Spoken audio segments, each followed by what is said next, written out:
something that I compare it to are like the roots of a tree, right? So there was this like whole big experiment. They're trying to do like a biodome and like make this perfect environment, and everything was like organic, and there are people living there, and it was just amazing. And they planted these trees, and the trees kept toppling over, and they didn't know why the trees kept toppling over, and they realized it's because there was no wind. The trees weren't able to grow their roots because there was no wind pushing up against them. The only way that the trees grow their roots is when the wind pushes up against them and they have to dig down deep into the soil and make roots. That is dope. So when adversity hits you in life, you have to take it as, you have to embrace it as life allowing you to grow your roots so that when the wind does blow, you don't topple over.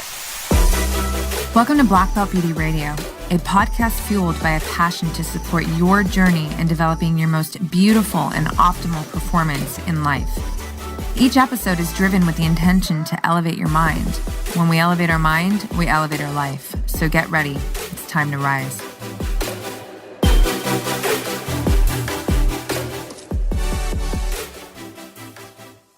What's up, you guys? Welcome back to Black Belt Beauty Radio.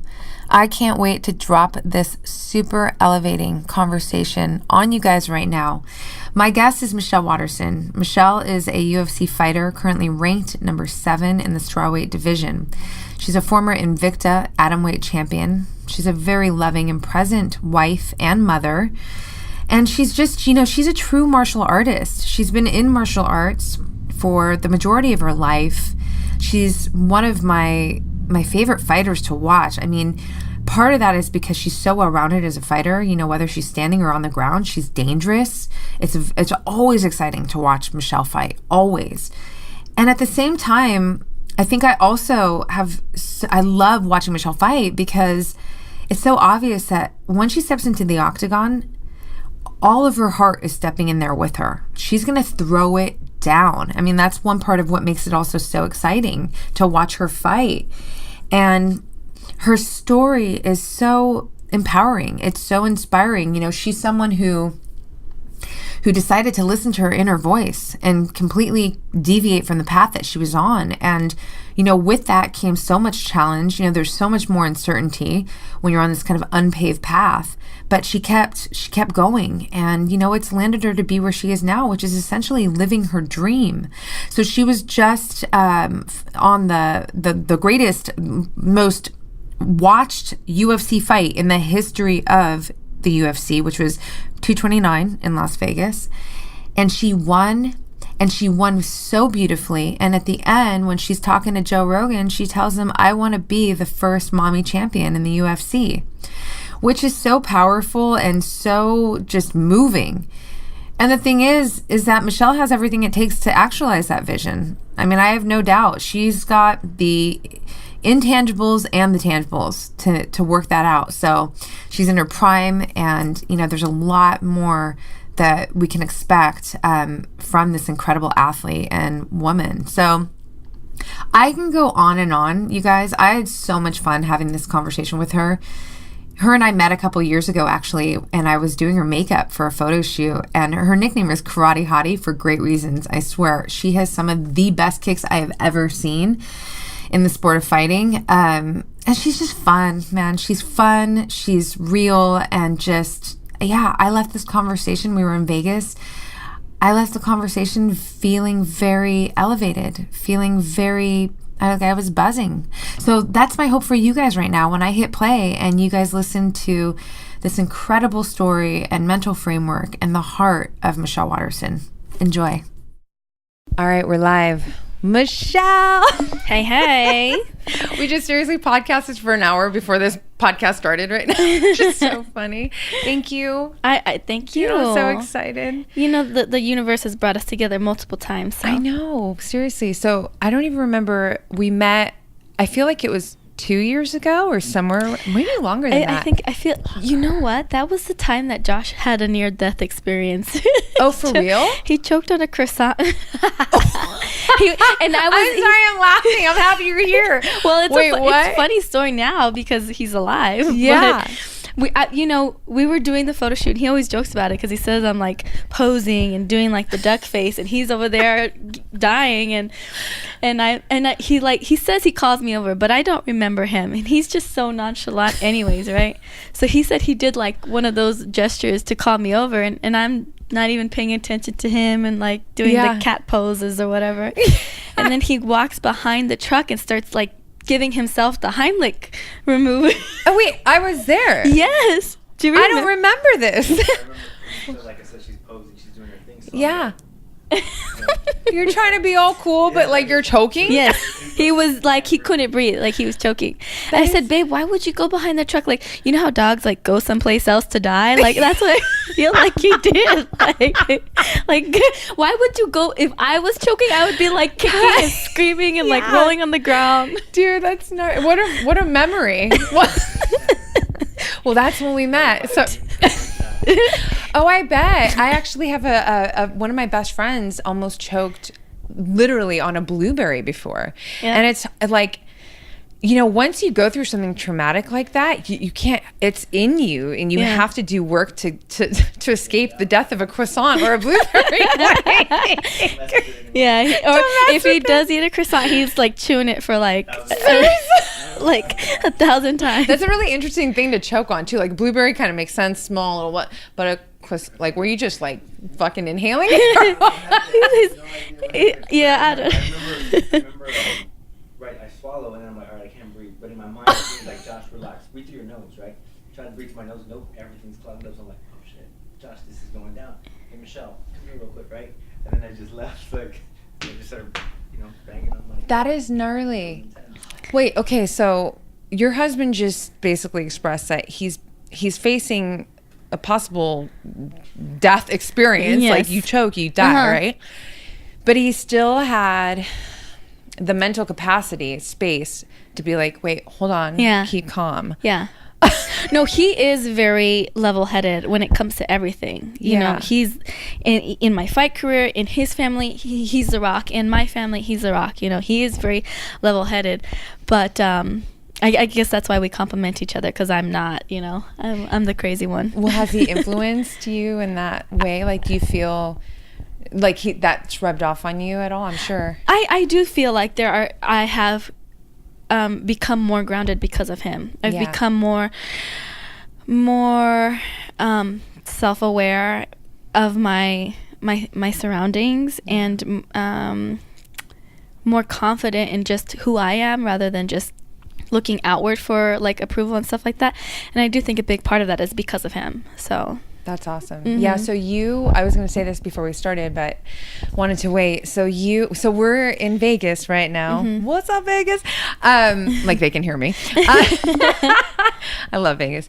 We're here for my best friend, Carrie Walsh Jennings, event, her and her husband, Casey Jennings, P1440. Yes. And you just did an epic podcast with Lisa Bilyeu that was so good. One thing that I feel that you have in common with Carrie is she's a 3-time Olympian gold medalist, bronze medalist. She's like the Michael Jordan of her sport. She's incredible. That's her career. What she values and what she expresses of equal importance is that she's a wife and she's a mommy. And I feel like you guys have that in common, and I love that so much because it's so relevant, it's so important, right? It's like life is not just career. And I feel from witnessing you, from listening to you, that your family is a huge part of obviously your life, but like I feel like your mission and the things that you're working towards even in your career, you make them a part of it. Yeah. I think that if you try to separate the two things, it would just be it would be too hard, to separate those things. And I think that you could drive yourself crazy trying to like live two different lives. You know what I mean? So to put them together, it makes more sense. Yeah. Okay, so really quick, I want to talk about this UFC 229. So you get put on basically the biggest card of the UFC. Yeah, it was an amazing week, amazing. I mean, and congratulations. Thank you. Because you won. Yeah. And that was, your performance was fucking beautiful. Thank you. So I heard, you're very welcome. So what was I listening to? it's today. I've been listening to so much. One of the things that you and Lisa talked about that was so rad was talking about words. You're a sports psychologist, and you were saying how vicious was a word for you that was really important. And I want to talk about that, but I also, before I even go there, I want to say to you that as a observer, watching you fight, I saw that in your eyes. I like legit. I was like, oh shit! Like you were in it. Yeah. And so it worked. Is what I'm saying. Thank you. I think that's awesome to hear from somebody on the outside looking in, because, it takes a lot of energy for me to become that person, because I'm not like a killer, you know what I mean? I love people, and I'm a lover, but I'm also a fighter. You know? And the truth is I'm in a sport, I'm in a career where we sign a contract in agreement to punch each other in the face. So I can't feel bad for inflicting damage on my opponent. That's what I signed the dotted line for. And I just have to, like, what I've been telling myself is that's my job, and you need to be good at your job. So and it's been working, and thank you. I appreciate that you said that those words are working. The whole mental aspect of it is, I think, really overlooked. I think, I'm not obviously a pro fighter or a pro athlete, but I'm an athlete by way of life, and I'm most definitely a fighter in my life. I've been fighting my entire life in the sense of not taking the paved path, not being in the matrix, not settling, and not being afraid to just continuously reach for the things that I want to reach, and this idea of like turning my best into better. And in that process, you have to fight. There's so much challenge that comes with that. So me being this person and living this life, I feel like and I have a love for martial arts. I've been training Brazilian Jiu-Jitsu for 9 years now, which is crazy. What belt are you? Oh no, I'm still blue, girl. Well, because you know what happened? A couple years ago, when things started getting crazy busy, I had to drop the gi for a while. Because I'm like, okay, what's my priority with Jiu-Jitsu right now? Self-defense. Like, if shit went down the street, I'm not trying to like worry about the chokes with the gi right now. Like, I need to know that I can grab any limb and fuck you up if I need to, right? So I just kind of departed from gi for a while. I'm back in it now because I do love gi. But yeah, it's put a delay in advancements. They are two different worlds, you know. And anybody that does jiu-jitsu understands the difference. It's two different strategies, you know. And even like grappling, just straight grappling versus MMA grappling are two different worlds. Yeah, wait, okay, I want to talk about it because you talked about that recently, or I heard you mention that, and I want to know what that means to, like, how do you identify the differences between them? Well, because like if you're just doing straight up jiu-jitsu, then you know your objective is to submit them, or like if you're competing, right, you want to compete for points, so you have to have a strategy there. Like you want to get mount as many times as possible because you get 4 points in mount. You want to sweep, you want to get the takedown, this and that, so there's strategy involved. But if you're doing MMA grappling, and if we're talking about my last fight, like usually being on your back is a bad position, but in MMA I can throw elbows on you, and then I turn my offense or my defensive position into an offensive position because now she's holding me and I'm the one inflicting damage on my opponent, and she's not doing anything because she's just holding me down. The minute that she goes to defend from the punches is the minute that I can get up and be free. So either way, I'm winning. That's so cool. Yeah? Yeah. No, I love that. That's amazing. How long have you been training jiu-jitsu? Since I moved out to...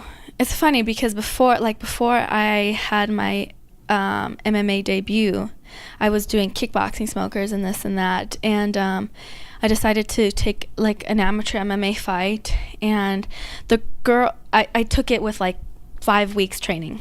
No, like literally 5 weeks training, wrestling, jiu-jitsu, all of that. And like I played it with it here and there, but you've been doing karate up to that point, right? Yeah, like, karate, and I was doing kickboxing smokers and all that stuff. Right. So, you know, I understood the concept of it all, but it was still very new. Yeah. But it was an amateur fight, so that was supposed to be my experience. Right. And then the girl that was supposed to fight ended up having to pull out, and the only other girl that they had available was already pro. So then they were like, well, she was 2-0 pro, and they're like, well, if you want to fight, that's who you got to fight. So I was kind of like, all right, let's go. So I jumped into my MMA career with no MMA amateur fights. That's crazy. But that's kind of what you had to do back then. Like, that was 11, 12 years ago, you know, so. Well, wait, okay, so I jump around, by the way. Me too. Nina fucking, like, we're in the jungle, now we're in the desert. How did that happen? So one thing that I want to go back to say, the reason why I brought up that whole I'm a fighter by way of life and the martial arts is because I think it's really allowed me to relate so much to fighters. And I have a lot of fighter friends, you know, in the UFC and everything. And so, and I want to get into that mental aspect because I do agree that I don't think people realize it almost feels like that's the bigger part of what you do. Yes. But so we're gonna put a pin in that, and we're gonna get back to that. But we're as long as you remember, I know, right? I'll forget. It's on you, girl. I want to go. I'm so interested in the moment that you decided that you were going to enter the world of MMA, like you're gonna try and fight. I want to know, like, in that moment, first of all, can you explain when that was? Yeah. And then I want to know why. I just feel like martial arts has been a part of my life since I can remember. And I competed, and it just, I became obsessed with it. And so I got my black belt in American freestyle karate, and then I dabbled in Kempo, and then I did wushu for a couple of years. I competed in Berkeley. I went out to Thailand and did Muay Thai, and then I moved out to Albuquerque and started training jiu-jitsu. But when I decided to make fighting a career, I want to say it really stemmed from the idea that when all this is said and done, I want to teach. And I want to be able to say that I've been there, done that. Like, I don't want to just talk the talk, you know? Yeah. I want to walk the walk. And if I'm telling a student, well, this is why you have to do it that way, then they're going to know that I've been through it and I have the experience to tell you that. So please take my advice. Yeah, there's going to be trust. Yes. Yeah. I guess it legitimizes my instruction, you know, as a teacher. That's amazing. So it's almost like you were seeing yourself in the future going, well, if this is my goal over here, which is like past your fighting career, right? Yeah. Then I know that this is the door I need to walk through. Yeah. That's rad. Thank you. Yeah. I mean, my instructor really changed my life for the better, you know? Which instructor? My initial instructor, he was Mr. Wood was his name. And he was it was very intimidating, big, like burly, kind of like a big Papa Bear type of guy, and didn't talk much, but when he did, you listened because he commanded respect. And yeah, he just changed my life in such a positive way, probably, you know, in probably ways that he didn't even know, you know, but really saw strength in me when I couldn't see it, you know. And that to me is very powerful, especially, you know, as a young girl trying to find yourself, and not just a young girl, but all young kids, you know, going through that transition of childhood to adulthood and trying to find yourself, and having a mentor there to kind of guide you is nice. It's so important. I think, and it's important to continuously have that, you know, I know we're going to get into it, but that kind of, how we were talking about mirrors and friendships, how it's so important. There's times where we might be unsure, we might be, you know, just at a low vibration place in our lives, and to have people that we love and trust who continuously see that strength in us helps us to, you know, kind of move through the zigs and the zags, right? Yeah, because it's like when you are on, you know, this 100-day challenge, or you're on a specific diet, or you're working really hard towards a specific goal, and you wake up every day and you get frustrated because the scale hasn't moved, or you look at yourself in the mirror and you feel like nothing has changed just because you see yourself every day. But then you run to a friend that you haven't seen in months, and they're like, oh my gosh, you look great, you know. And it's because you see yourself every day, so you don't see the minute little baby changes, but somebody that hasn't seen you in a while is like, holy cow, what have you been doing? You look great. Yeah, so totally. Yeah, I love that. I am a firm believer that like the zoomed out perspective is the true perspective, but it's hard to always zoom out. So it's something that I like to do. Just I like tried to keep that implemented throughout my life, is just aerial view or just zoom out, because if we're just right here, like, you know, if we're not looking from that perspective, it's really hard to get the truth. I think. And I think it's also important to just appreciate the small things that you have improved on, you know, because it's the small things that make the big things. I think that's so huge what you said, and I feel like that's a major tool to success. And I think that it's more often that people don't like to, or are not aware on how to, or just to capture the little things, right? Like I always express this on Black Belt Beauty, but I really believe that the journey is the reward, because we have these goals and then we're there. But when we're there, we're already looking at the next fucking goal, especially people like you, people like me, where it's like, you know, you're a high performer. And so you're always going to be reaching for that better. So if we're not taking time along the way to really, you know, absorb and appreciate the process, then it's actually a very empty journey, right? Yeah. And then it's also like one of those things, like when you do reach that goal, it's something that you've been working for so long that sometimes you reach that goal and you're like, man, I thought it would feel like way different when you reach it. But it's because it's like you said, the ultimate reward is really the process, you know? So I think that if you put it all together, that's when it makes you like have a great appreciation for it all, you know? Yeah, totally. And then that's where I feel you develop a very wealthy life, because it's the everything, it's the in-betweens that are so, you know, impactful and fortifying. So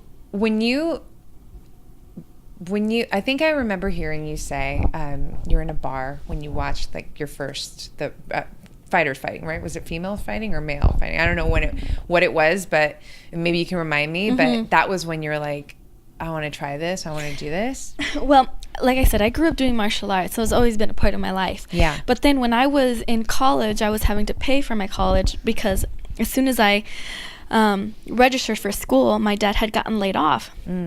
So I was like, all right, well, I guess I'm going to go to school and work so that I can put myself through school. And so I was waitressing at Hooters, and I was going to school full time. And in between, I was doing, you know, like little jobs here and there. I was doing photo shoots and magazine covers. And I got a gig as a ring girl for a local MMA show. And I had never seen MMA. I knew martial arts, I knew boxing, but I didn't know MMA. I didn't know they even existed. I remember like going to Blockbuster, if anybody knows what that is. That's so crazy to say, and it's so valid at the same time. There are some people who don't know what Blockbuster is. Isn't that crazy? Yeah, we used to walk to Blockbuster every weekend, like it was and rent movies. And I remember seeing, you know, the UFC cassette tapes or videos, and being confused as to what it was. Like, was it real? Was it like the WWE or what? Like, I didn't know, you know? So that was my idea of MMA. That's what I thought MMA was. I thought it was another WWE. And then when I was the ring girl and I was walking around, I was like, no, this is legit, you know? And they're doing martial arts, which is what I know, you know? And so I was like, that looks like fun. I want to do that, you know? And I told the promoter, and he kind of laughed me off. He was like, sure, whatever, you know, like, yeah, whatever you want to do. And he laughed me off. I don't think he took me seriously, you know? He didn't know that you were already... I mean, and at that time, I mean, were there even really many girls... I mean, I know that girls were fighting, obviously, before the UFC, well before the UFC, but... It wasn't what it is now. It's not like at all. Blue Crush and surfing. Like, there were girls surfing. I've been surfing for the better part of my life. Blue Crush comes out, and now there's more girls in the water than guys. Yeah, it's crazy. Yeah, it really is crazy to see how far it's come in such a short time, and I'm just grateful and blessed to say that I'm still riding the wave, and Yeah, you are. and I'm still young, Yes. I'm still in my prime and able to capitalize on the wave, Absolutely. One thing that I want to really get into your head about, because I feel like you're in school. What were you studying? I was double majoring in theater and sports science. Oh, amazing. Mhm. Okay. So you were on this path, and now you're inspired to enter this, to try this new territory, right? Were you nervous about like moving from this to, I mean, and maybe when you started that, your first fight, you weren't necessarily thinking of departing school yet, or I don't know, were you? I had a couple smokers here and there, but I was still going to school. Yeah. And then when the semester had ended and my mom told me that, we were going to visit Thailand to visit family and to see my grandmother, I said, you know what, I'm going to take a semester off and just see how I feel. So it was kind of like a feeler out, feeler out. I could always go back if I wanted to. And I went to Thailand, and when it was game over. I didn't go back to college. I just didn't go back. That's amazing. Well, so one thing that's so special that I really love so much about your journey is I feel that obviously you've been very brave, but to even go below that, I feel like you've done such an amazing, and you're still doing an amazing job of listening. You're just listening. And that's fucking hard to do. I've done some crazy ass shit in my life, like moved to France. I don't speak the language, like moved to New York City. I didn't know anybody. I mean, and it's funny when people hear these strings of events, like these chapters in my life, I've always heard like, oh my God, that was so brave. And I always remember thinking as I would hear that, brave, okay, yeah. I didn't even connect with that as much as I connected to, no, I just know how to listen. But you have to be brave to know how to listen, because let's be real, like my shirt. Let's be real. How many people hear that calling, feel the summoning, but don't fucking, like they put it under the bed? I think the problem is, and we all deal with it, we all face it, is the outside noise, because there was a lot of outside noise. There was my mom and my aunts and my coworkers and my bosses telling me, what are you doing? Yeah. You're going to school, you have partial scholarship, you're getting good grades, you could be doing so many other things. What are you doing? Yeah. And so I think that's the problem, really, is the outside noise. It's you know what you want, but being influenced by everybody else's projection of what they think you should be is what sometimes we can give into. Yeah, absolutely. It's hard, especially when it's valued opinions, like your family. Yeah. If you have a great relationship, I want to talk about you and your mom, because I love listening to her. I think it's Master so Yaya stories. It's so good. But it's got to be so hard. I mean, these are people that you respect and you love, and essentially you don't want to disappoint. So to be brave enough to be like, I remember telling my mom when I was 15, Mom, I'm moving to Hawaii when I graduate. And she was like, yeah, right. Like, whatever. And then I graduated high school and like, bye Mom, I'm moving to Kauai. Yeah. And the cool thing is that, my mom probably, if she, at that moment, not now, it all makes so much sense, but maybe she would have probably preferred me to stay in Los Angeles and go to college and, whatever. Yeah. But she did something radical for me. And she just said, I love you and I trust you. And you always, know where your home is. Yeah. And Hawaii became home for forever now, but I had to have courage to be able to say that to someone that is my hero, that I love, who, I don't want to disappoint. So I'm sure that was gnarly for you to do. Yeah, I think so. I think it's kind of, it's taking a risk, taking a chance, but like they say, no risk, no reward. And I would love for one day for my daughter to say something outlandish and me to call her bluff on it and for her to prove me wrong. You know, I would love for her to do something like that. I love that. You know? You're leading by example, right? You're like, how old is your daughter now? She's 7. What's her name again? Araya. Which is so beautiful. Thank you. What does it mean? Anything? I mean, it's a pretty funny story because Josh and I just kind of put the name together. Really, we were thinking of different things. Aaliyah and Amaya, and we were just kind of shifting letters back and forth, and I was like, well, what about Araya? And we kind of were like, it's, you know, that sounds, there's a nice ring to that, you know, it sounds right, you know, it's original. Beautiful. And so, you know, we stuck on it for a while, and then I called my mom, and I was talking to her, and I said, Mom, what do you think about the name Araya? And she was like, telling me, oh, I really like, you know. Okay, my first daughter, so my mom, before my older brother, had a daughter before.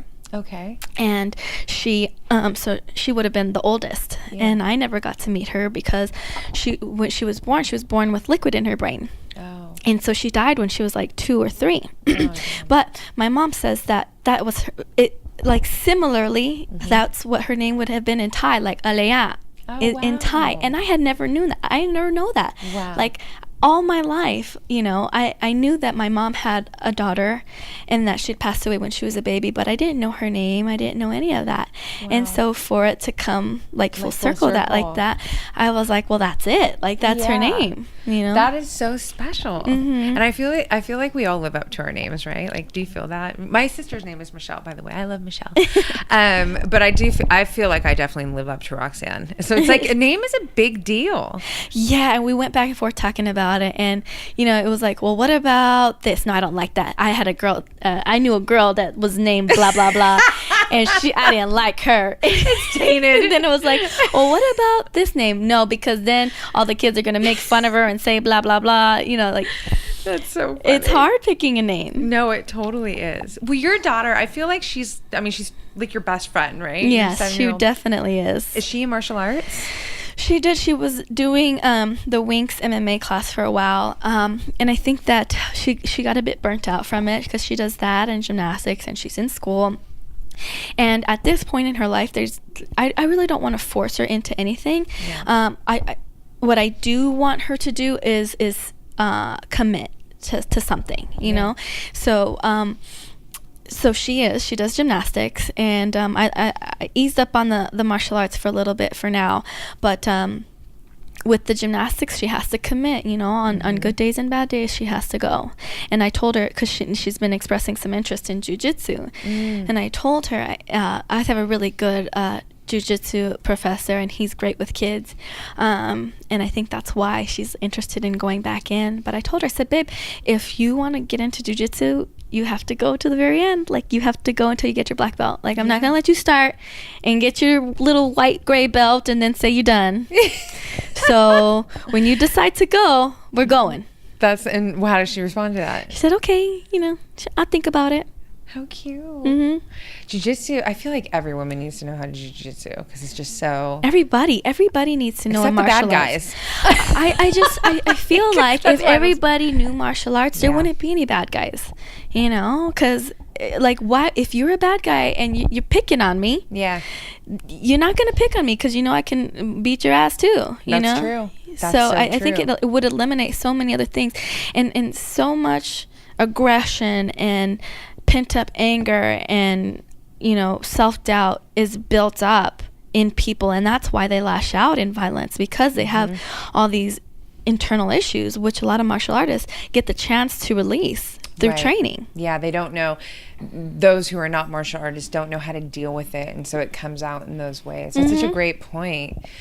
What do you think? So, as a child growing up and being a martial artist, and now being a young adult, do you feel that your view on what being a martial artist has changed? No, I mean, I think I've grown from then and now, you know, but I feel one of the biggest lessons to take away from being a martial artist is that you will always be a student. You will always learn, and the minute you think you're done learning is the minute you get put on your ass, you know, like, and so just having that mindset where you're always continuing to learn, and that there's always something that you can learn from somebody, I think is a good character trait to have, both in martial arts and in life. You know, right? It's transferable. Mm-hmm. Yeah, I think some of the best fighters, some of my favorite fighters, are they embody that. You know, it's not just in the octagon; it's out of it. It's so important. I mean, yeah, it's so special. Yeah, and like what I've really been able to, everything, like all of my hard life lessons have been through martial arts, or my journey in martial arts, and I feel like I've been able to relay those messages to Araya. You know, I think that now we live in a world of convenience. We live in a world of simplicity, where we don't have to struggle to survive. We don't have to struggle. We don't have to hunt. We don't have to look for shelter. We don't have to look for any of these. So that's how we used to grow and develop way back in the day. We evolved by challenge. Exactly. Absolutely. Yeah. And so, like, how do we now, like, try to implement that in our lives? How do we grow and evolve if we don't have those day-to-day struggles? And it's by through force, you know, like through fighting, you know, through facing your fears, through seeing a challenge, like you were talking about earlier, being scared of something and attacking it instead of hiding from it, instead of brushing it under the rug, instead of pretending like it's not there. Yeah, no, absolutely. Yeah, we were talking before the podcast that I started.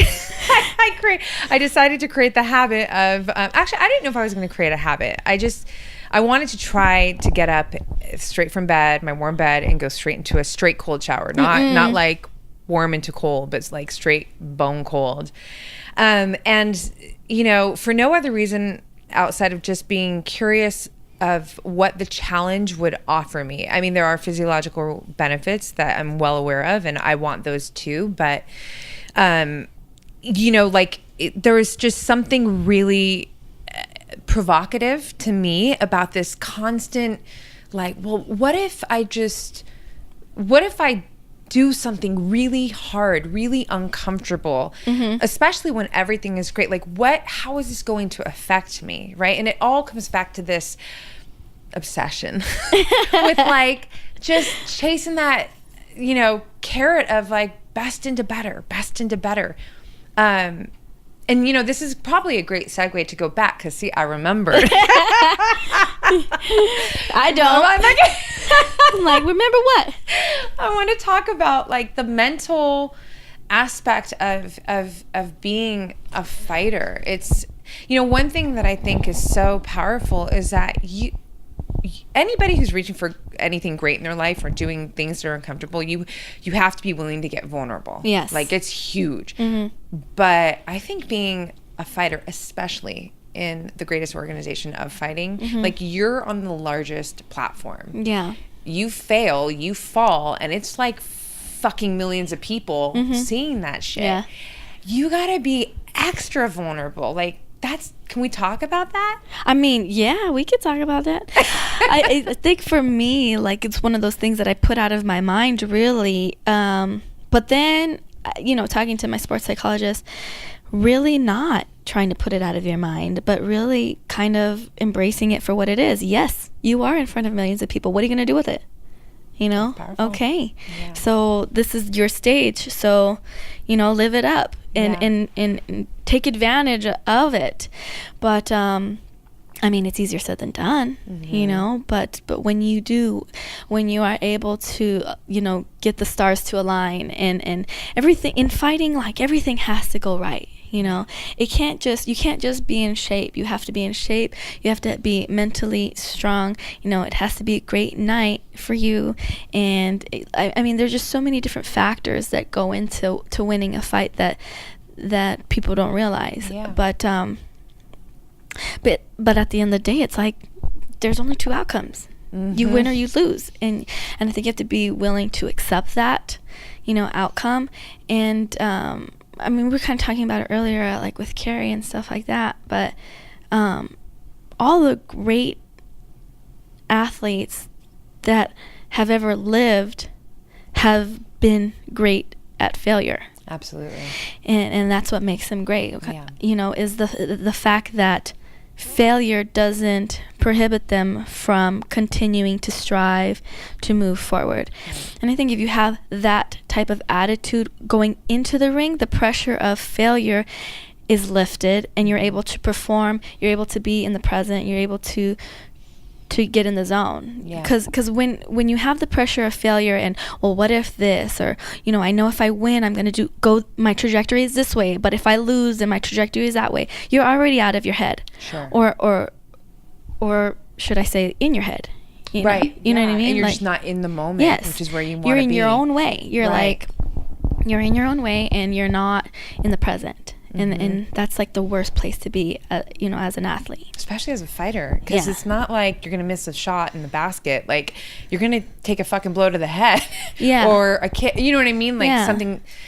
I think it's just on another level, you know? Yeah, there's so many components in it. Like, obviously, you're in control of your own body, but it's not like you know, my sports psychologist explains it in the best way. It's like, when you bowl, you can visualize bowling the same way. Like, the pins will always be in the same spot. The lane is always going to be there. Yeah. So you can literally practice, you know, repetition after repetition and get like muscle Yeah. memory. Right.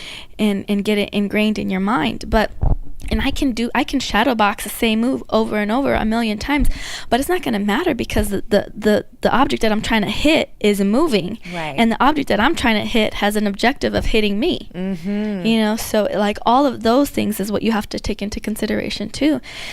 And I think what I've just come to the realization of is that no matter the outcome of my fight, Mm-hmm. that I'm becoming a better person because of it. I love that. Yeah, absolutely. It kind of goes, yeah, it's like, well, okay, a couple things. I'm like, when we were talking before the podcast, it's like who you need to become in order to, you know, succeed the things that you want to succeed at in your life, the things that you want to actualize, which also includes the challenges of failing or of things being hard, like who you need to be to maneuver through that shit. It's so, I'm really turned on by that. Like every step of the way, what those steps are adding to who you are. That's really, it's like we were saying earlier, it's one part what excites me is these things I want to accomplish, but I think it's almost more part who I need to become in order to do that, and as I'm doing it along the way. Yeah. Yeah. Yeah, and there's nothing that's going to add depth to your character than adversity. I agree. You know? Yeah. And so when we complain about, you know, life isn't fair and why does this always happen to me, I think rather we should be embracing it. Totally. You know, Yeah. because it's what makes you strong. It's what makes something that I compare it to are like the roots of a tree, right? So there was this like whole big experiment. They're trying to do like a biodome and like make this perfect environment, and everything was like organic, and there are people living there, and it was just amazing. And they planted these trees, and the trees kept toppling over, and they didn't know why the trees kept toppling over, and they realized it's because there was no wind. The trees weren't able to grow their roots because there was no wind pushing up against them. The only way that the trees grow their roots is when the wind pushes up against them and they have to dig down deep into the soil and make roots. That is dope. So when adversity hits you in life, you have to take it as, you have to embrace it as life allowing you to grow your roots so that when the wind does blow, you don't topple over. I want to high five you right now. Was that good? That's that deep? That was that deep? so good. Well, I want to ask you, like, where do you think that, where does this come from in you? Because here's, I'll start with it by this. Everything to me in life is just information. Yeah. So one day I'm meditating and I get the words. I have a whole thing with my meditation. And the words from my higher self, I call my muse. I've said it so many times on this podcast. It's like normal now. My weirdness is normal. But the words, nothing means anything except the meaning you decide to give it. All right, you're going to have to say that one more time. I know, it's... Here we go. Okay. Roxanne, this is how I get... nothing means anything except the meaning you decide to give it. So how I'm going to expand on that is everything is just information. And what separates us as humans is how we individually respond to that information and what we decide to do with that information. So for some people, adversity is like, oh, fucking woe is me, and oh my God, and like life is over, or I don't, you know. And to some people, like yourself, you're like taking that win like it's fixing your hair. Like, bring it on. Let's go. Yeah. Where the fuck does that come from? Like, do you remember being that way as a child? Is it something that you feel is innate and that you cultivated furthermore, like as you know, maybe you've witnessed it in your family, your friends? I want to know about that. I think it's probably a mixture of all those things. You know, I have a really hardcore, like hard-ass Asian mom who like always like critiqued me and told, like, I come home with my report card and it'd be like an A-. She'd be like, what the hell did A-, huh? You're not good enough to get a straight A, you know? I gotta meet your mom one day. She's so amazing. You know your friend over there get a straight A. She's gonna go to the better school than you. And I mean, it was always that growing up, you know. And so partially maybe from that, just me like wanting to like, you know, prove to her that I can do this and do that. And maybe another part of it is like really, really being like rock bottom and, you know, kind of playing the victim and feeling sorry for myself and then coming out of that, you know, seeing the light at the end of the tunnel and realizing that those moments are what made me stronger in the end. Yeah. So, you know, I you have to go through it. Sometimes you have to go through it. Sometimes you have to go through rock bottom. Sometimes you have to experience like those hard lessons on your own before you can kind of come up and break through the surface and see the light. You know? Absolutely. Yeah, that's powerful. What do you think the bravest thing you've ever done in your life so far is? I don't know. It's a big question. I think,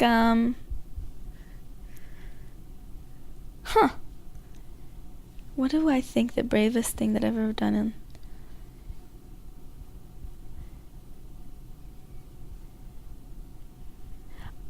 I would have to say it's just being honest with myself.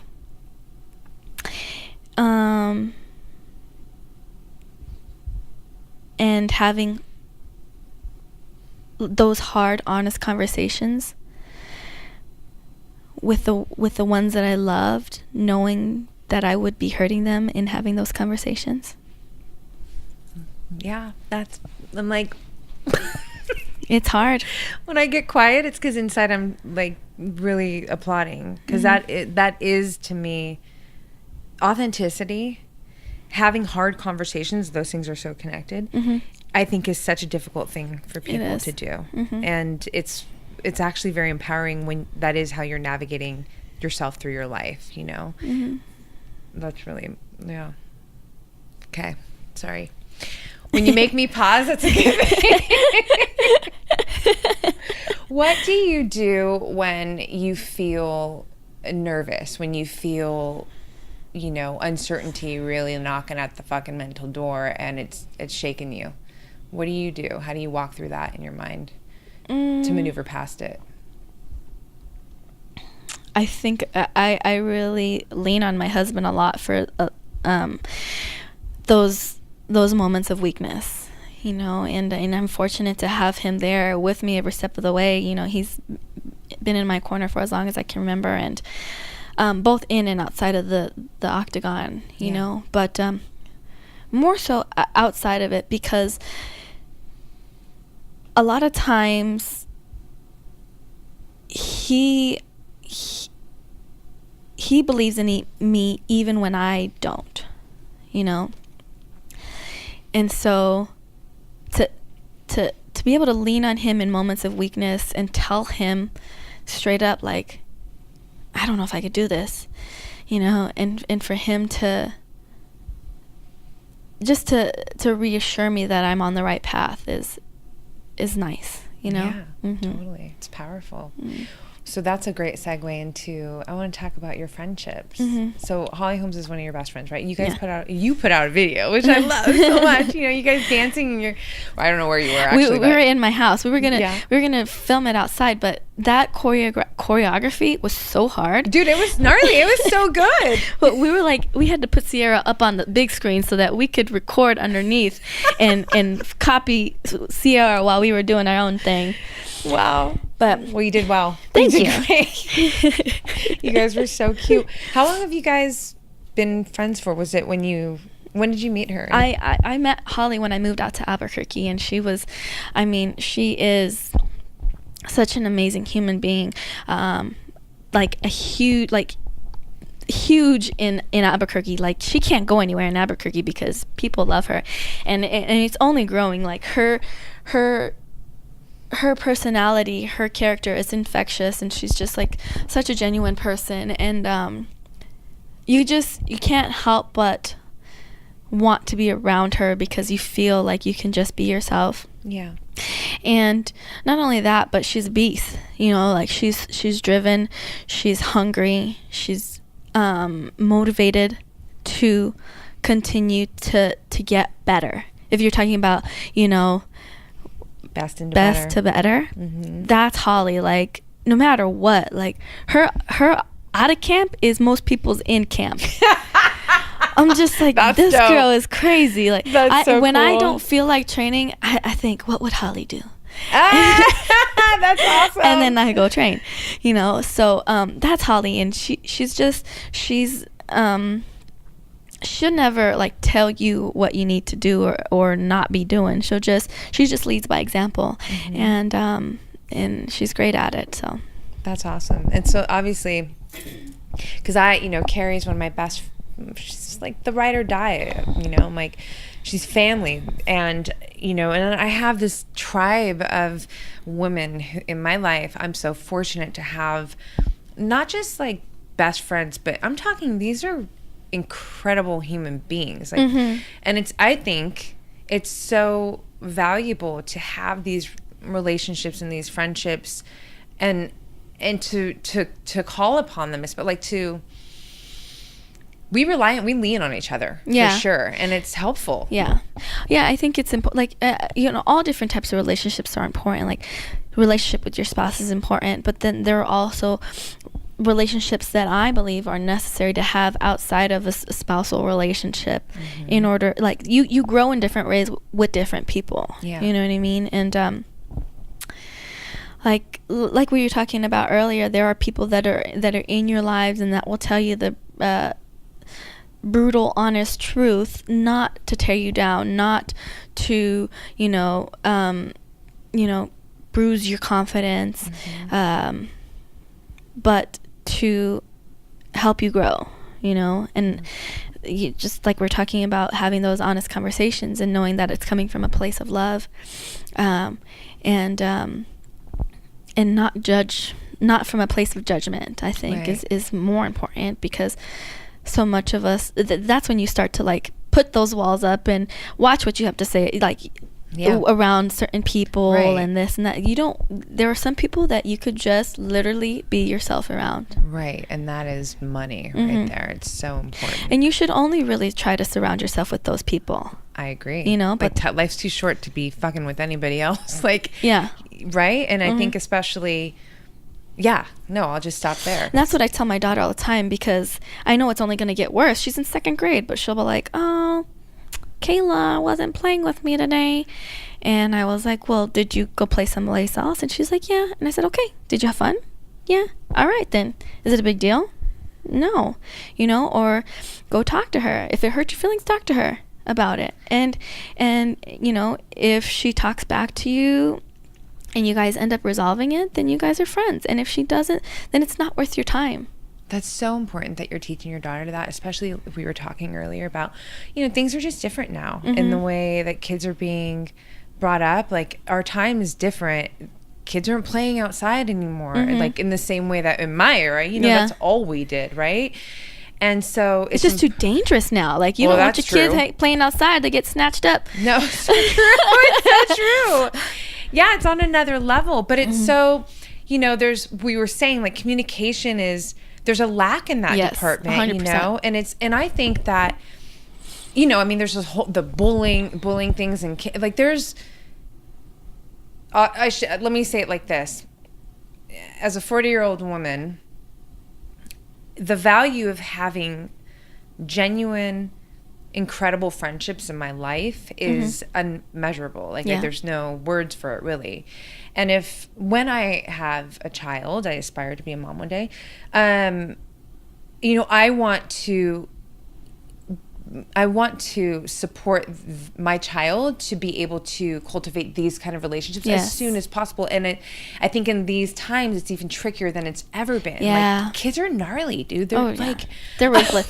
They are ruthless. They really are. And it's crazy. But when you're talking about, this day and age when there's like a rise in bullying, the truth is, I don't think there's a rise in bullying. I just think that it's if we're going back to what we were talking about earlier, and it all being perspective. You know what I mean? Like, bullying has been around since the caveman ages. It's like it's a pecking order, right? Right. But don't make yourself out to be the victim, and you won't get bullied. You know what I mean? Lift yourself up. Have the confidence to confront the bully and then see what happens. Yeah. You know what I mean? Yeah. Or don't put yourself in that place to feel vulnerable to get bullied.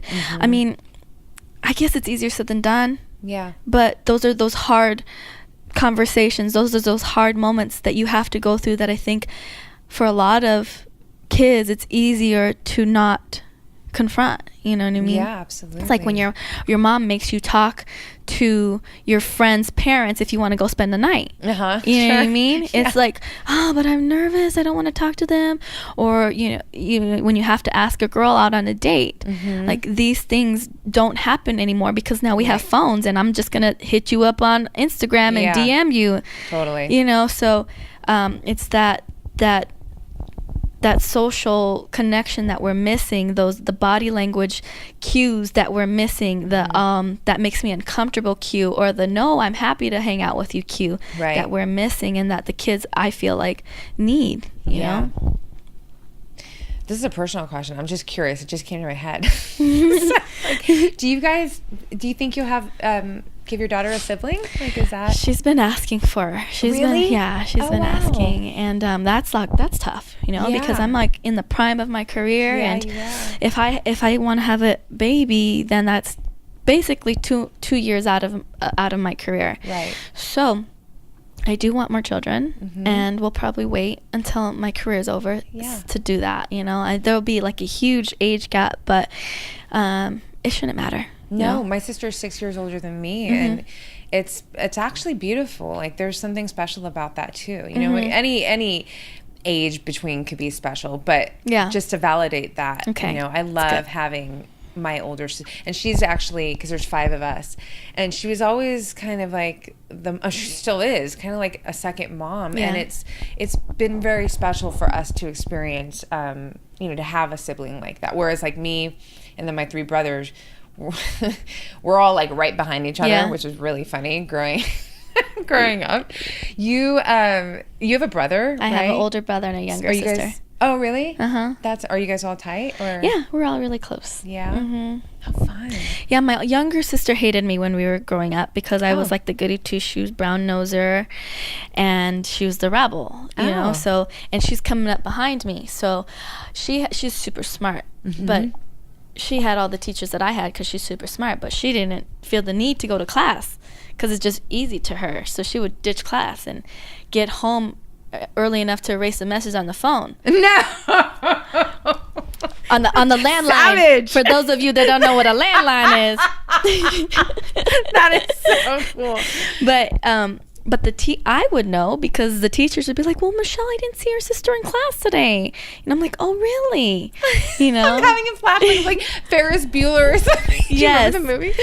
Exactly. So she hated my guts because everybody was like, oh, you're Michelle's little sister. And it was just like I always was the goody two shoes and did everything like right. And, my sister was a rebel. And but after she had her son and she saw that I was there for her, I think her and I grew really, really close, and we're like best of friends now. That's awesome. Mm-hmm. Childhood pains. Okay, so I want to be mindful of your time. You guys are here in Vegas, and there's just a few more things I want to kind of. Of course, no, we're rolling. Thank you. I know this is so fun. I want to know if you have any kind of routines or rituals, like when you start your day, maybe. Mm-hmm. Is there anything that you? So going back to fighting, the mental aspect of it. How do you train your mind, and then also like routines or something? I do wish I had more of a routine. It's a little hard for me because of, my lifestyle, Araya being in school and me having to need the flexibility to be spontaneous sometimes in and outside of camp because things just happen and occur. Yeah. But as far as like a mental ritual, I've tried to make it a habit to have to do 15 minutes of mental practice in the morning and 15 at night. Mental practice. So is that visualization or mental rehearsal? Or is it meditation? I feel like it's sometimes it could feel like a meditative state, but it's more, I would say, like imaginative. It's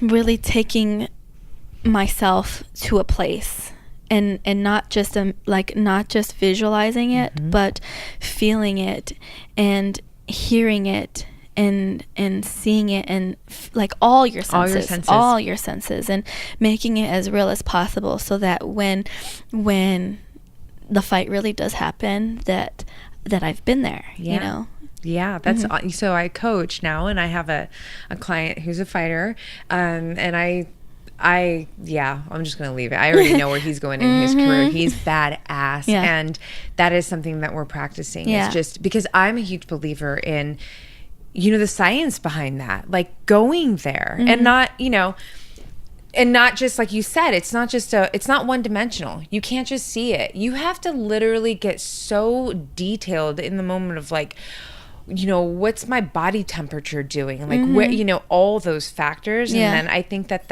have you ever read the book, The Power of Habit? I don't think I have. It's a really good book or audiobook. There's a part in there where Michael Phelps, I don't remember what Olympics, but it was like, I think it was Beijing.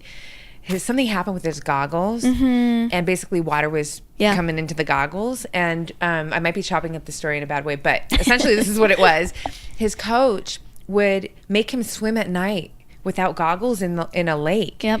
And so, and this connects, it's a little different, but it's the same in the sense of like, he has already been there so deeply in his mind where like he couldn't see, he didn't have that sense available to him that he normally does. And so when that shit happened in the Olympics, like he still won. Yes. Yes. It's like that movie. What is that movie with Jean-Claude Van Damme, the kickboxer, when he gets that stuff thrown in his eyes? Bloodsport is my favorite.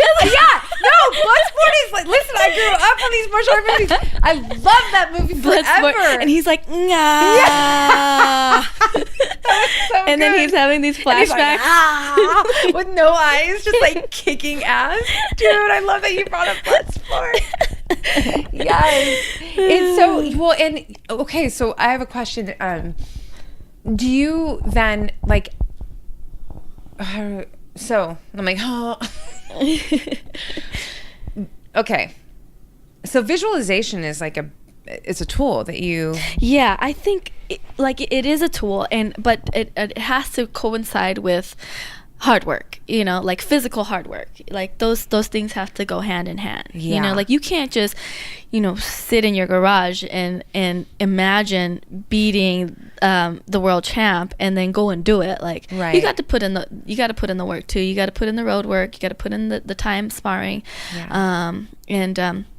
But even when you're doing those actual physical things, running your mind back to the mental and kind of lacing those together all together, it all goes hand in hand. Do you write or journal or vision board? Like, do you have any of these other I mean, I like to doodle. I have a planner, and that helps me kind of keep my analytical mind happy, so that I have things in order. These are things that Araya has to get done. These are things that I have to get done.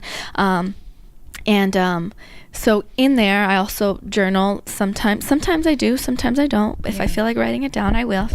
If I feel like just thinking about it, I do, and it just, it's just whenever I feel like doing it. Do you have any other creative passions that people don't know about? Like, yeah? I don't know. I love art. I love any type of art, really. I do a lot of arts and crafts with my little one, and I really enjoy doing that. I love just kind of like exploring creativity and just, just being able to sit down and with any type of like medium, whether it's paint or chalk or markers or whatever, but just to be able to explore, the artistic side better and just kind of lose yourself in those moments. Yeah. Yeah. I enjoy doing when I have time. Actually, let me ask you, what's your idea of balance? I think I have a really good balanced life right now. I love spending time with my daughter and just laughing with her and really embracing just those small moments of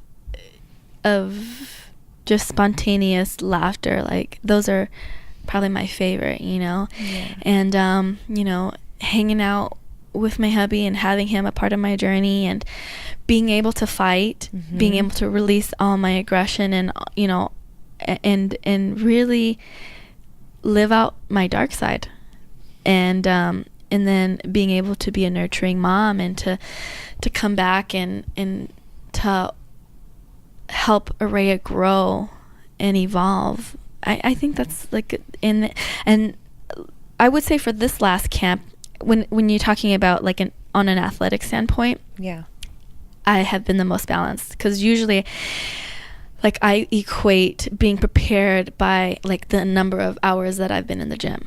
And sometimes there have been times when I've broken my body down because of that, because I'm like, well, I got to put more hours in the gym because they're not, and understanding that recovery is just as much of training than training is. I love that.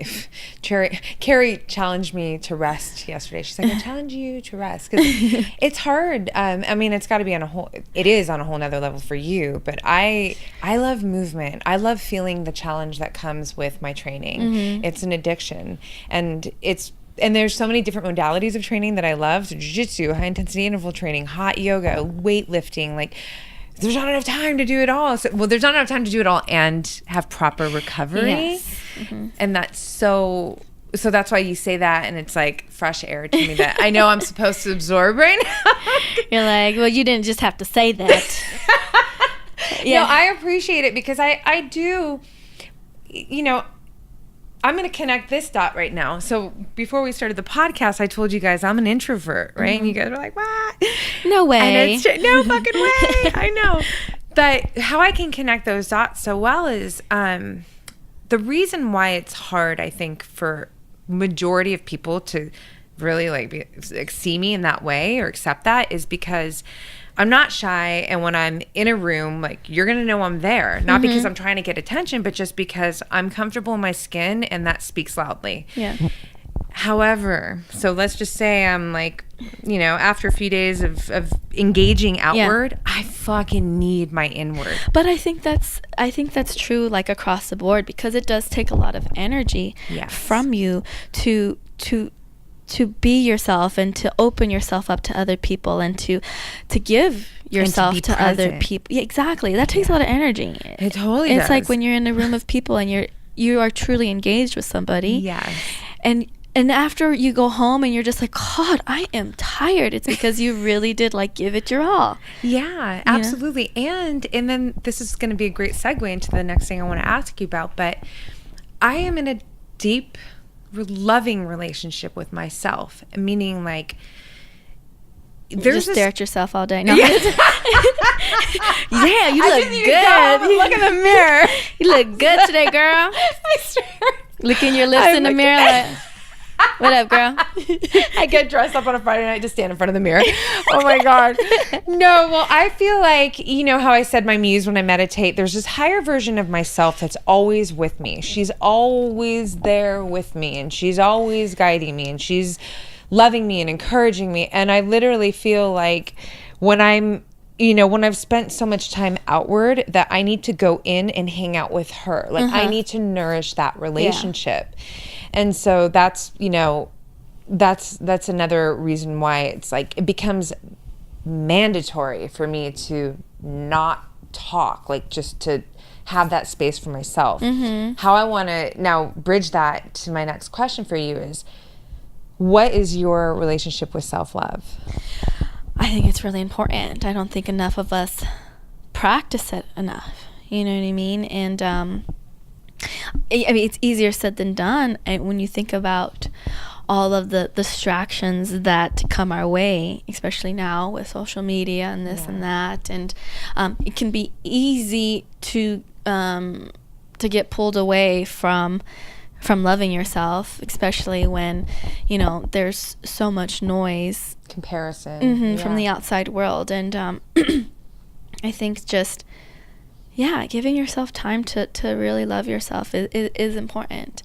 I don't think enough of us do it, but I also feel like I have a good amount of self-love, but that's because I'm in a healthy relationship where my husband and my daughter both show me how much they loved me, and by receiving love from them, like it makes me confident in who I am, and it makes me love myself that much more, and gives me appreciation for myself. But that's not always the case, and when it's not, it's harder. It just is, Yeah, absolutely. No, and it is a very powerful tool. I rely on my self-love to get me through, challenges, adversity. And it's also, to me, a tool that helps with consistency. Because like people say I'm very disciplined, and I can't argue that. It's just that I don't really I am disciplined, but it's not like I do something to be disciplined. It's because I love myself so much that I want to see this through, that I want, Well, at the end of the day, if you don't believe in yourself, then who will? I think that's like, one of those things. It's like, at the end of the day, you are who you have, like you are your own, like you are really the only person you're in control of. I was going to say something confusing like what you said earlier, but you know what I mean? Like you only have yourself at the end of the day. You're only in control of yourself. Absolutely. So you might as well love it. Straight up. What do you think, what's something that really stands out to you in a woman that is beautiful? Like what? Yeah. I love that women can bear children. I love that women are multitaskers. I love that women are strong in silence, and that they just do. Yeah.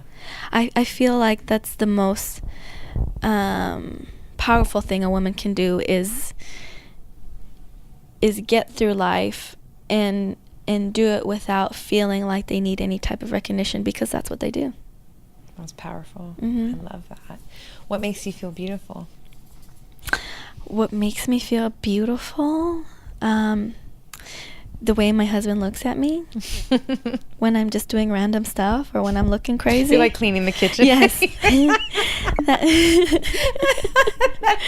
just got shy. I felt like that is so cute. That makes me feel beautiful. I feel beautiful when I'm drenched in sweat, and know that I've put in some good work, training. That's sexy. Yeah. Probably those two. Awesome. Can we talk a little bit? I just want to know what, as far as like beauty rituals, or even just like I feel like you have so much fun with makeup. You love makeup. I love that about you. I do. You're like this badass warrior, and like still, it's like the heels and and you have fun with it. And I love that. Why not? I mean, we all have layers, you know, and I Sure. think it's important to embrace those layers. Like, why would you want to be one dimensional? You Right. know? Yeah. So I love makeup. I think the biggest thing I would say, like beauty wise, is all like internal stuff, right? Like, I think nutrition has a big part of your skin health. I You know, love that you skin say health, that. hair, nails, all of it is like nutrition. Hydrate, stay hydrated, and your face will be plump. You know, and fish oil, and you have some nice nails and your nice hair. Yeah, you have a healthy brain. Yes. By the way, you have great digestive pills. I take the same ones. Yes. But I love that. What would you want your daughter to? How do I want to frame this? Especially like growing up, navigating through social media, and like we were just talking about comparison and all that. What's something that you really want to embed in your daughter's mind when it comes to beauty and her own self beauty? Like that she's beautiful just the way she is, and she can, you know, just to have confidence, and she does have confidence. Sometimes she'll see me putting on makeup and she'll be like, Mom, you look beautiful with that makeup. You know, and that's because this guy says that to me all the time, you know, and like, so she, you know, she's always she's a product of what she sees. She sees the relationship that that Josh and I have, and she's going to aspire for that because that's what she sees. Absolutely. You know what I mean? But I mean, as far as her confidence, like sometimes she goes to school in Spider-Man pajamas and a princess tutu and hair not combed, looking crazy, and you know, there are parts of me that don't want her to leave the house, and I'm looking at her like, baby girl, you gonna go to school looking crazy like that? I asked her this question, like, you looking a hot mess, and she's like, I know, but I look good, don't I? yeah.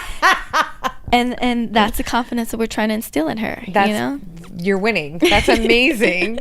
Any books that you've read in your life that have really impacted your mental framework? I really liked The Alchemist is one of my favorite. Yeah, I go back to that one a lot. Mind Gym is a good one. I don't know if you've ever read that one. Mind Gym? Mm-hmm. No, I haven't. It's called Mind Gym.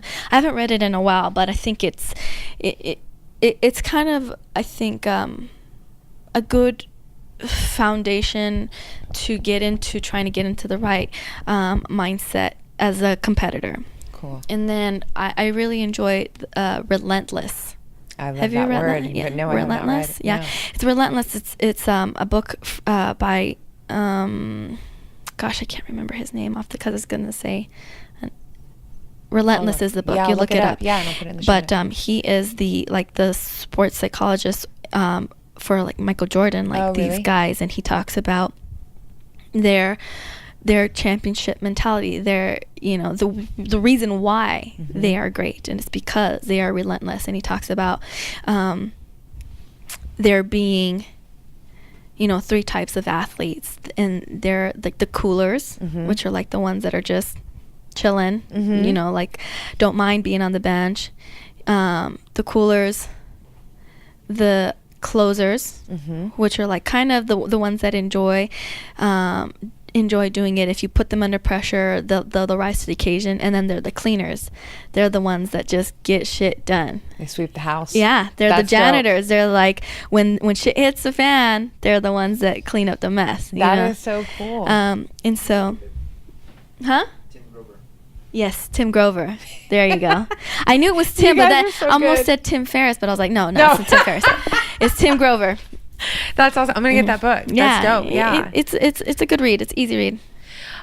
Okay, so I want to do a couple rapid fire words at you, and so you could just bounce back, like, you know, how it affects you, like what you think about the word, or Okay. if I said that right, I don't know. I might need food. Okay, appreciation, Family. success, The process. love, Love. I don't know, everything. Love is love. love it, confidence, Confidence is truth. Fear. Fear is necessary. I got you. They can't see you guys. The people, you guys can't see me, but when I just pause like that, it's because inside I'm like, damn. Dude, Michelle, thank you so much. Thank you. Before we wrap out, and before I ask you to tell everybody where they can stay in touch with you, is there anything else that you want to just put out? No, I mean, thank you. I'm glad that we got together, and hopefully we'll stay in touch, obviously, but no, I think this is awesome. I think this is needed. This is what we're missing, what everybody's missing in life is just, human connection. Yeah. Mm-hmm. Yeah. It's so important. Thank you. Thank you. How do people follow you? Where do they find you? I'm most active on my Instagram. So it's Karate Hottie MMA on Instagram. But my husband just put together a website. So if you go to the website, you'll connect to all my handles. And cool. So the website is michellewatersonmma.com. And yeah, I'm doing that. I'm trying to build my YouTube, trying to put up more content so that I can share, my martial arts knowledge and such. But it's just hard in between training and being a mom. So you're doing so much, and you're doing awesome. I'm so proud of you as a human being. Like, you're kicking ass. Thank you. Yeah, you're welcome. I need to learn some kicks from you. Okay, well, you guys, thank you so much for tuning in. You need to follow this amazing human being, and I'm sure we'll do this again down the line. Yeah. I'm excited for you. All right, you guys, peace out. Vegas, here we come. Told you guys. I mean, how dope is Michelle and her story? If you don't feel inspired right now, I don't know what's going to make you feel inspired, because I'm inspired just reliving it to share it with you guys. It was so good. Man. All right. So if you guys love this episode, please share it with your people. Screen grab this, throw it up on your Instagram stories. Tag Michelle, tag me. She's at Karate Hottie MMA. Obviously, you need to follow her, and I probably didn't even need to tell you that because you're already doing it. And tag me, Black Belt Beauty, or Roxy Look, ROXYLOOK.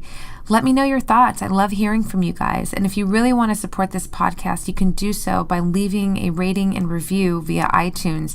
It really, really helps the visibility of this podcast. So I'm super grateful for all of you who have and will do. Thank you so much for spending your time here and taking in this amazing conversation and story of Michelle. And I'm always, always looking forward to the next one. Lots of love, you guys. Thanks so much for tuning into this episode, you guys. If you loved it, please share it on your social. Throw it up on your Instagram stories and tag me. I'm at Black Belt Beauty. I am also at Roxy Look, ROXYLOOK. I love connecting with you guys. This is a conversation that I want to just continue growing with you guys. So if you feel inspired to hit me up, do so in that space. I always enjoy hearing from you. If you'd like to support this podcast, you can do so by rating it and reviewing it via iTunes. It's such supportive help, you guys. It really helps the visibility of this podcast. So I appreciate and thank you in advance for doing that. And last but not least, if you are interested in starting your own podcast, or perhaps you already have one and you need help with, editing your audio and the production of it, I cannot recommend my producers enough. Resonate Recordings, you guys, they are the bomb. I rely on them. They are an absolute supportive tool to me and my podcast. So check them out and let them know that Black Belt Beauty sent you. And on that note, you guys, I'm signing off with all my love and always looking forward to catching you on the next.